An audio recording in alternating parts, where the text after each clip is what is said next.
dan ingin meruntuhkan dominasi Kekaisaran Romawi atau Bizantium Romawi Timur di kawasan Timur Tengah. Runtuhnya Konstantinopel ini kemudian berdampak pada berakhirnya Kekaisaran Romawi Timur atau yang disebut dengan Bizantium.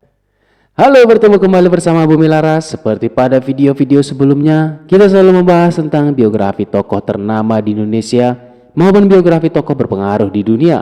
Serta kita tidak lupa untuk selalu membahas tentang sejarah nasional Indonesia, pra-kemerdekaan dan pasca kemerdekaan.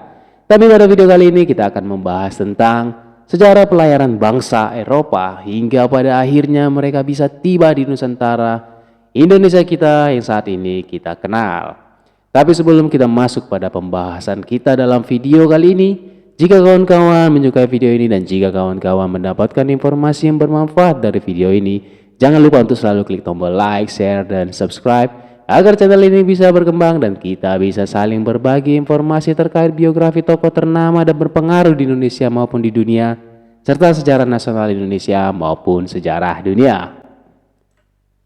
Pelayaran bangsa Eropa untuk pertama kalinya dimulai sejak abad ke-15 yang dikenal dengan Age of Discovery. Kemudian ditambah dengan adanya peristiwa runtuhnya Konstantinopel ke tangan Turki Utsmani pada tahun 1453. Konstantinopel ini adalah ibu kota Romawi Timur yang sudah menjadi pusat perdagangan penting dan didirikan oleh Kaisar Konstantinus Agung sejak tahun 330 Masehi dan terletak di antara Laut Tengah dan Laut Hitam. Konstantinopel ini terletak di lokasi yang strategis sehingga mudah untuk menghubungkan Asia dan Eropa dalam perdagangan. Selain itu, Konstantinopel juga dikenal sebagai pusat pelabuhan kosmopolitan yang ramai dan berperan sebagai pintu gerbang utama untuk perdagangan rempah-rempah dan komoditas lainnya dari Asia menuju Eropa. Seperti para pedagang Arab membawa barang dagangan Asia ke Konstantinopel dan pedagang Italia membeli komoditi tersebut dan dijual kembali di negara-negara Eropa. Keadaan tersebutlah yang kemudian menjadikan Konstantinopel ini sebagai tempat bergantungnya bangsa Eropa untuk memperoleh rempah-rempah dan komoditas lainnya yang terhubung dengan Asia Timur, Asia Tengah, Eropa, dan Afrika.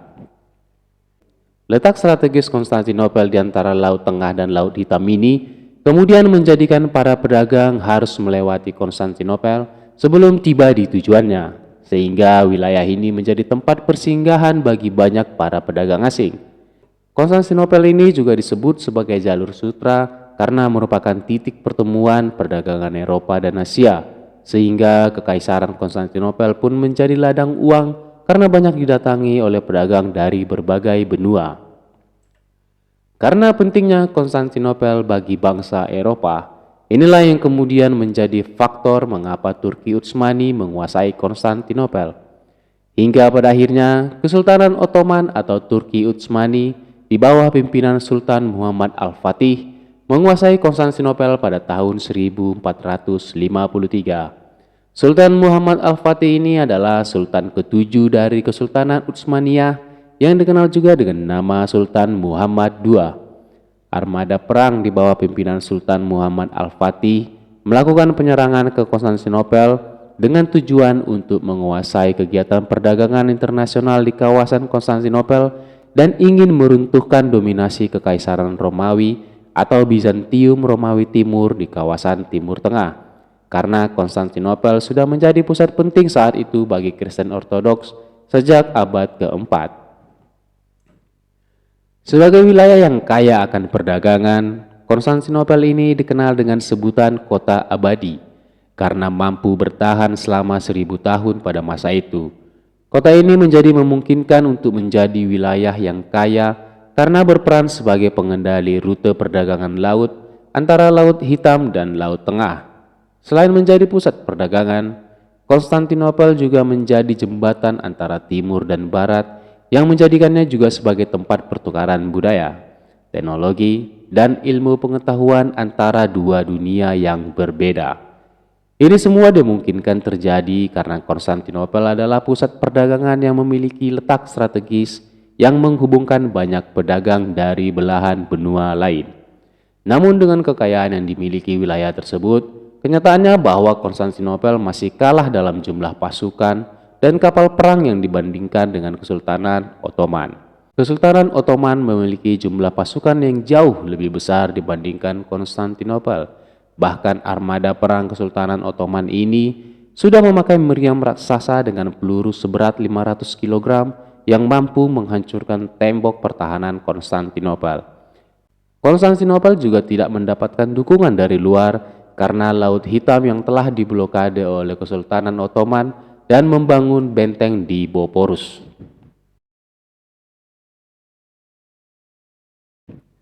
Karena blokade tersebut dan Kekaisaran Konstantinopel tidak dapat menerima bantuan dari sekutunya seperti pasukan Genoa, pasukan elit Kesultanan Ottoman yang bernama Janissary dengan mudah masuk dan menerobos pertahanan Konstantinopel. Keadaan ini kemudian membuat Konstantinopel menjadi terkepung dan mudah untuk dikalahkan dan dikuasai oleh Kesultanan Ottoman.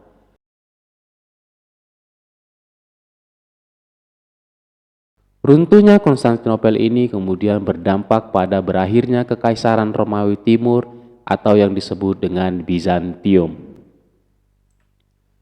Karena peristiwa runtuhnya Konstantinopel ini ke tangan Turki Utsmani, harga rempah-rempah menjadi tinggi dan dikuasai oleh pedagang Islam, sehingga bangsa Eropa berusaha untuk mengubah peta geopolitik dengan membuka jalur perdagangan baru yang dapat menghubungkan Asia dan Eropa. Hingga pada akhirnya penjelajahan samudra besar-besaran ke seluruh dunia pun dimulai sejak runtuhnya Konstantinopel pada abad ke-15.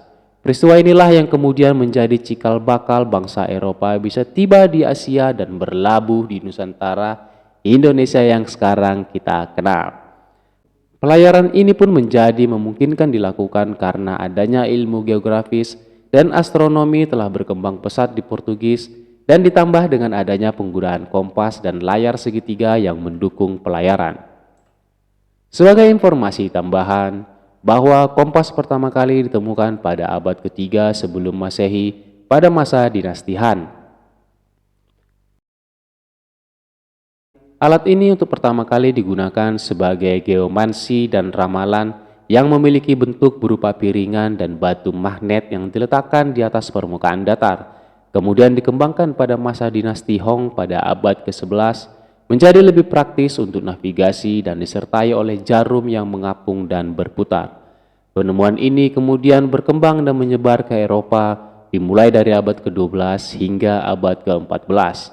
Hingga pada tahun 1269, seorang penjelajah dan navigator bernama Petrus Peregrinus menjelaskan dalam tulisannya mengenai cara kerja jarum magnet yang mengapung. Ilmu pengetahuan dan teknologi inilah yang kemudian membantu bangsa Eropa dalam menjelajah samudra untuk menemukan jalur perdagangan yang baru.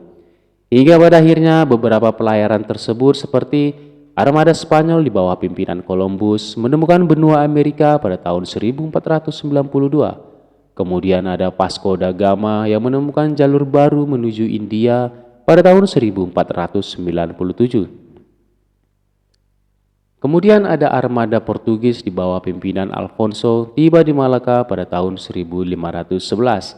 Hingga pada akhirnya Belanda juga tiba di Banten pada tahun 1596 di bawah pimpinan Cornelis de Houtman. Jadi begitu kawan-kawan, secara garis besar pengaruh runtuhnya Konstantinopel terhadap pelayaran bangsa-bangsa Eropa hingga tiba di Nusantara pada abad ke-15 dengan tujuan awal untuk membuka jalur perdagangan yang baru karena Konstantinopel telah dikuasai oleh Turki Ottoman saat itu, hingga akhirnya bangsa-bangsa Eropa melakukan pelayaran dan kemudian memberikan manfaat positif hingga perkembangan zaman. Dimulai dari penemuan benua Amerika, kemudian jalur baru menuju India, hingga pada akhirnya kedatangan bangsa Eropa tiba di Nusantara pada abad ke-15.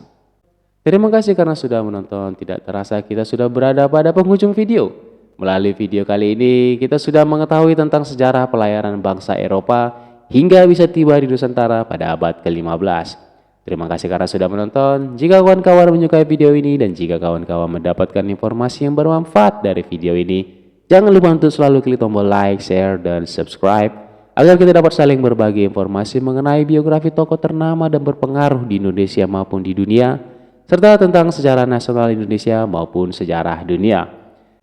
Dimanapun kawan-kawan semua berada, semoga tetap dalam keadaan sehat. Apapun hal baik yang kalian rencanakan, dan apapun hal baik yang sedang kalian kerjakan, semoga semuanya tetap berjalan dengan lancar. Tetaplah berbuat kebaikan, dan tetaplah menjadi berkat buat lingkungan sekitar. Salam sehat, sampai jumpa di video-video selanjutnya. Saya Bumi Laras, pamit undur diri. Ciao.